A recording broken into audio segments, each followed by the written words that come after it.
A very good morning, student. So in this video our topic is phenylketonuria.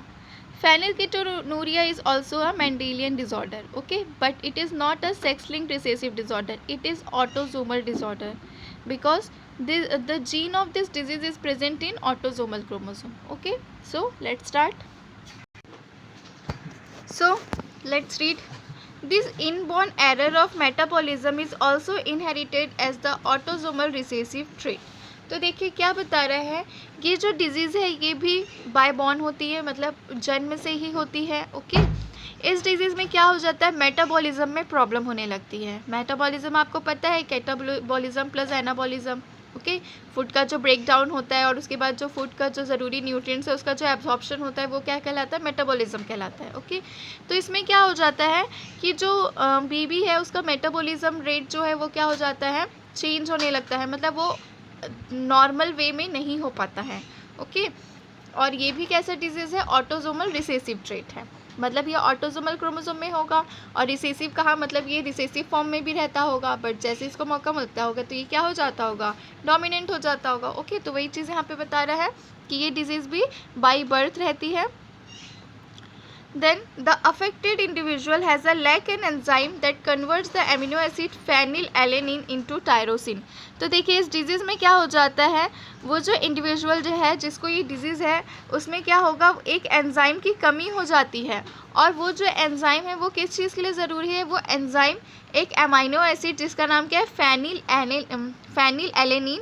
इस amino acid को वो किस में चेंज करता है, टायरोसिन में चेंज करता है. ओके, तो याद रखिएगा ध्यान से, ये जो फेनिलकीटोनुरिया डिजीज़ है इसमें क्या होता है, एक एंजाइम की कमी हो जाती है. वो एंजाइम क्या काम करता है, फेनिल एलेनिन एमाइनो एसिड को वो कन्वर्ट कर देता है किसमें, टायरोसिन में. मतलब नॉर्मल वे में ये काम करता है, बट वो एंजाइम जो कि ये करवाता है वो उसकी कमी हो गई. तो अब ये जो फेनिल एलेनिन है वो चेंज ही नहीं हो पाता है टायरोसिन में. तो अब ये क्या होगा, ये एक जगह कहीं ना कहीं एक्यूमुलेट होने लगेगा. ओके, और ये फेनिलएलेनिन टायरोसिन दोनों के हैं, अमाइनो एसिड हैं. Okay, then as a result of this phenylalanine is accumulated and converted into phenylpyruvic acid. अब इसकी वजह से क्या हो रहा है, फेनिलएलेनिन जो है वो क्या हो रहा है, एक्यूमुलेट हो जा रहा है और कन्वर्ट हो जा रहा है किसमें, फेनिलपायरुविक एसिड में और कुछ अदर डेरिवेटिव्स में.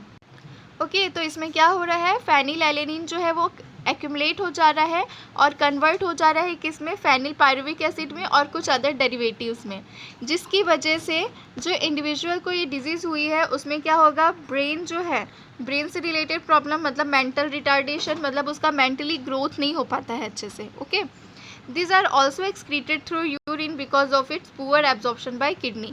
और ये यूरिन के थ्रू भी रिलीज़ होता है, क्यों, क्योंकि किडनी इसका एब्जॉर्प्शन नहीं कर पाती हैं. ओके, किसी भी चीज़ का लिमिट क्रॉस होने लगेगा तो कहाँ से ये सब चीज़ें अच्छी हो पाएंगी. तो वही चीज़ है इस डिजीज़ में, नाम से ही आप याद रखिएगा, फेनिलकीटोनुरिया कह रहा है तो फेनिल नाम से आप याद रख सकते हैं कि इसमें एक एंजाइम की कमी हो जाती है.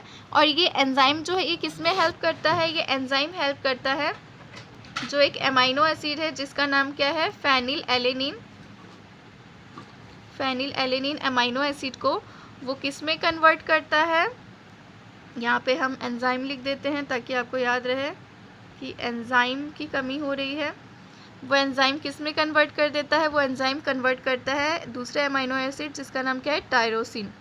ओके, बट इस एंजाइम की कमी की वजह से फेनिलएलेनिन जो है वो टायरोसिन में कन्वर्ट नहीं हो पाता है, जिसकी वजह से ये क्या होने लगता है, एक्यूमुलेट होने लगता है.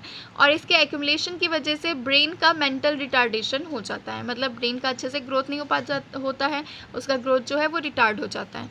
ओके, तो आप याद रखिएगा इस डिजीज़ के बारे में, बहुत ही छोटा सा और सिंपल सा डिजीज़ था. ओके, तो इस वीडियो में बस इतना ही. अब नेक्स्ट वीडियो में मैं आपको दूसरे डिजीज़ के बारे में एक्सप्लेन करूँगी. Thank you.